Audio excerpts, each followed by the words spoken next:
Bismillahirrahmanirrahim. Të gjitha falënderimet, lavdimet dhe madhrimet janë vetëm për Allahun Zotin e gjithësisë dhe salavatet mbi Muhammedin Mustafa sallallahu alaihi wasallam në këtë ditë xumaje të datës 26 shtator 2025 apo 4 Rabiul Akhir 1447 Hijri.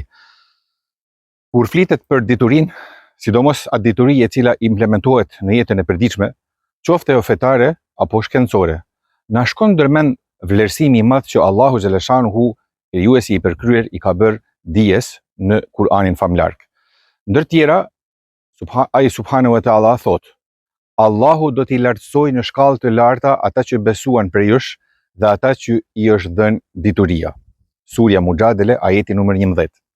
Dhe thot: thuaj, a janë të barabartë ata që din me ata që nuk din? Surja Zumer, ajeti 9.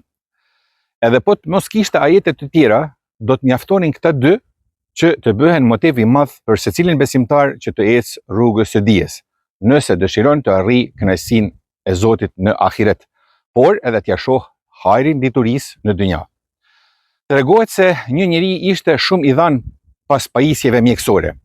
Një ditë ai arriti të shpik një aparat të dobishëm që e përdorin mjekët për diagnostifikimin e smundjeve të pacientëve të tyre. Një kompani e bleu të drejtën e prodhimit dhe të shitjes së këtij aparati me vlerë marramendse prej $1 milion.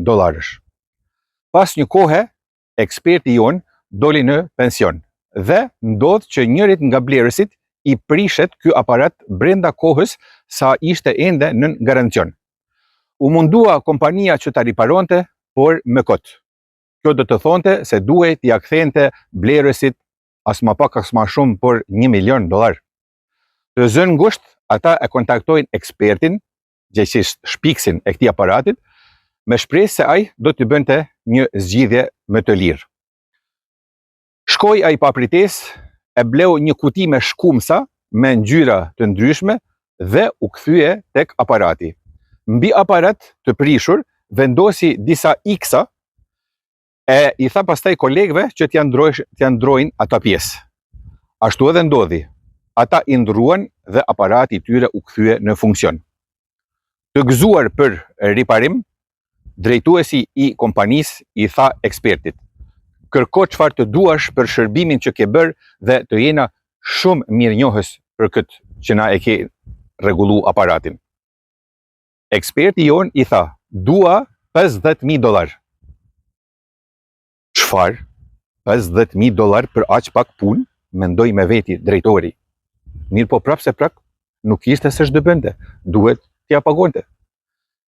Kërkoi nga eksperti që t'ia dërgonte fakturën e detajuar me shërbimet që kishte bërë për rregullimin e aparaturës. Dhe eksperti pa pritesë ia dërgoi faturën dhe i shkroi: kutia e shkumsave që kam bler ka kushtuar $1, kurse dija ime për ta identifikuar pjesën e prishur me defekt kushton $49,999. Totali $50,000. Në një kohë jo shumë të largët, drejtuesit e shoqërisë tonë, që në të shumt ishin disa tjerë, arritën që të na bindin se nuk ka asgjë të mirë në lexim, në mësim, duke na thënë mos lexoni shumë se ka mundësi që mund të bëheni edhe të marr duke lexuar. Dhe vërtet, arritën sukses të një pjesë e madhe e njerëzve. Ata bëhu drejtora e ne bëhu argat të tyre. E besoj se tashmë e keni kuptuar mirë se pse na patën thanë ashtu. Tani të mos e besojmë ma atë, më thojza, apel. Të mësojmë, por edhe diçka.